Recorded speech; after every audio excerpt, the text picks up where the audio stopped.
I've been asked several times, why is it that my presence at times, just my presence, can simply make people uncomfortable and especially feel as if it's rubbing itself against their insecurities more specifically? Say, this is not something peculiar to me necessarily, maybe to some very few people on this planet, but this is a characteristic of some very few empaths in this world. Empaths with a tremendous amount of energy in a certain way. Everyone can have a lot of energy if they know how to make use of their body, and once they stop making their body work in constant friction, because that means, well, that energy will have a harder time passing through, so you'll be making use of much less energy than the rest of the others. But, well, this is kind of the destiny of the ignorant people, and one of the reasons why they feel sluggish. And, well, in a way, it's a good thing because at least they don't end up doing as many evils as they could. Now, when it comes to very sensitive people, to a very few percentage of empaths, the highly sensitive people, or whatever other human concepts exist in this world, these people have a very insidious energy. It is a kind of energy that draws their attention. They almost never know why, and you simply feel hooked by such people. Many times it happens that onlookers just look away instantly, or they run, or as it happened in my life, they can actually end up a bit obsessed about you shitting on them, like not physically. I mean, verbally or emotionally, or always challenging you in a way in which they lose the argument, just so that in some of the best cases it is used as an anchor. Yes, an anchor upon reality. Highly sensitive people may need anchors in reality as well, but typically your sensitivity will be by itself an anchor, because your sensitivity can trigger not necessarily a lot of pain within you, but can attract, it can absorb and feel, not necessarily absorb, but it can allow you to feel the pains of others so much that the pain itself is a reminder of reality. It's not going to keep you comfortable, because once you become comfortable, you easily become ignorant. Yes? Why do you think even in supermarkets you have that silly little music playing in the background? Just so that it makes you comfortable and it makes you more prone to overspending. Yes, because when you're ignorant, when you're comfortable, you are more prone to wanting more things, yes, to giving in to these impulses, to these urges of buying all the irrelevant stuff that consumerism wants you to do. So when it comes to very sensitive people, these people can pick up the energies of others pretty easily. The problem is every interaction with humans is a transaction. A transaction means a bit of your energy is transferred to them and they transfer some of their energy to you. It's almost never a good thing for highly sensitive people to interact much with the majority of the mundane people, because the energy that they will receive will be shitty. The environment that these mundane humans live doing their rat race each and every day is obviously not going to serve them much.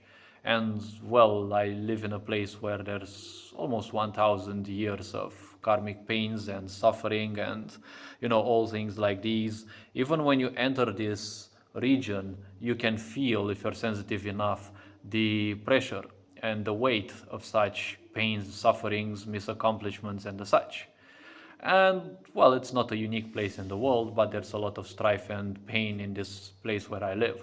Now, the point is very simple. We simply have our own awareness, and based on that, we will perceive certain things. Highly sensitive people are, by default, open to such energy waves and the such, and they will more easily perceive things. Also, on the other hand, their energy is far vaster, is far more vibrant than most other people's, because even if you choose to dim your emotions, that's still not gonna save you. Yes, it saves ignorance in a way, because they are not ready anyways to deal with their emotions. Yes, they still feel the pain. It's just that for them it's very easy to simply dim it out. When it comes to highly sensitive people, you can play that game all you wish. You know it's not gonna work much.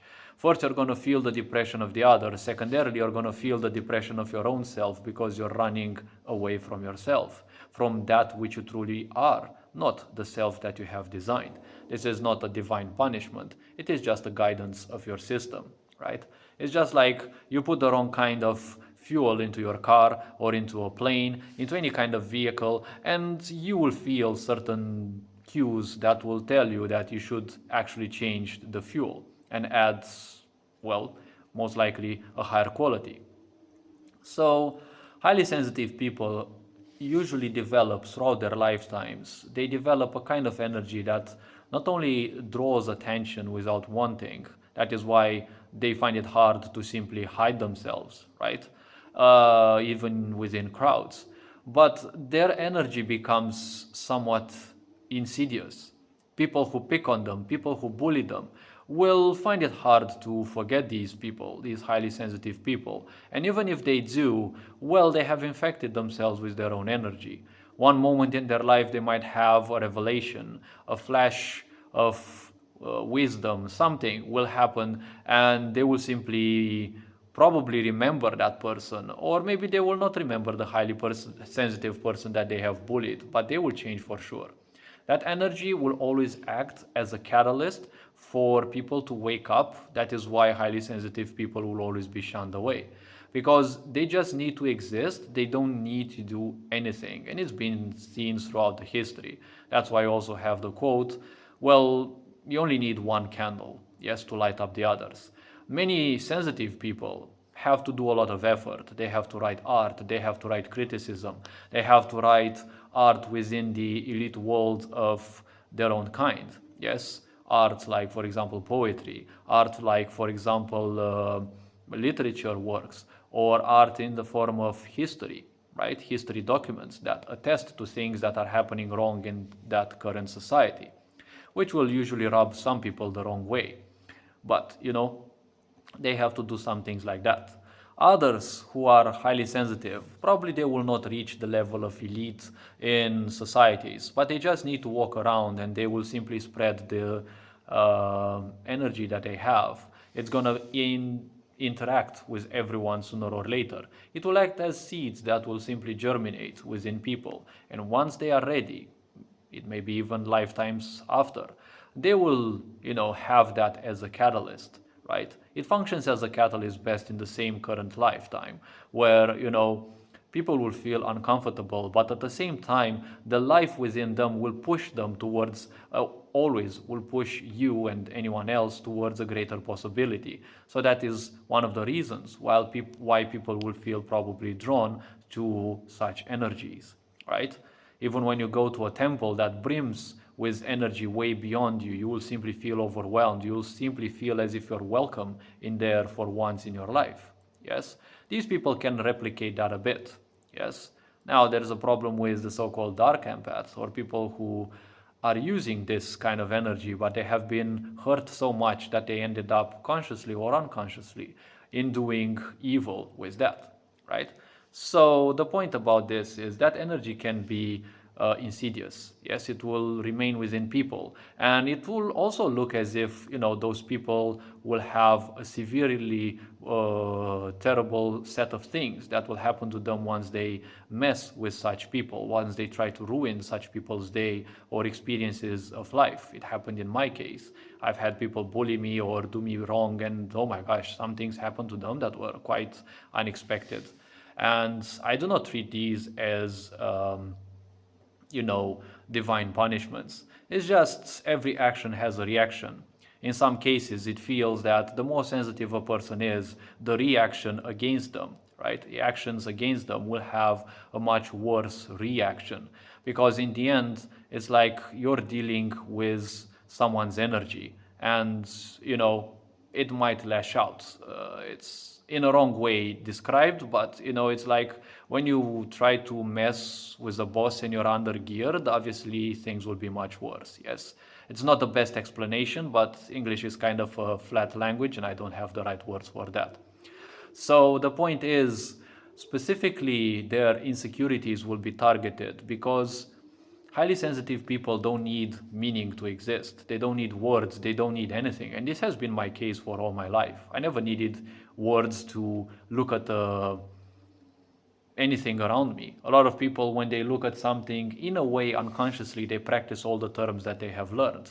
I don't need to know a tree is a tree just to look at it. I can look at it without attributing it any name, any concept, anything, right? So now the very simple point is all of these structures, they are kind of prisons. And the pure energy of a highly sensitive person does not like prisons. It will always seek to find all the vulnerabilities within those systems. That is why usually those people will be very good at noticing the patterns and also the exploitations of any possible system. Yes, that's why also dark empaths are very good at that. And that's why many of those end up as, well, in time, maybe they heal their wounds and they end up as whatever. They end up as ethical hackers, or they end up in any way, shape, or form that allows them to break certain systems, certain rules, or exploit rules in the favor of them and their own clients, whether for good or for bad. Yes? So that energy will always prevail against structures, because a structure means it's rigid. It cannot change, or it cannot easily change.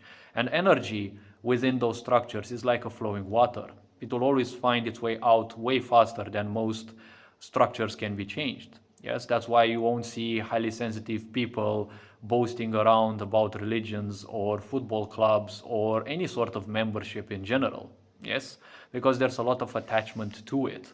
They just need to embrace something. They don't need to simply accept it as a concept. It's like slavery almost to them. So even necessities of people, even obsessions of people, they become normality for them. They become their comfort. They become structure. And that is why they will also be challenged as well by that energy. Hopefully this video raised a bit of awareness. You are appreciated. Take care. Enjoy life. This being said, Ferinjan Board signing out.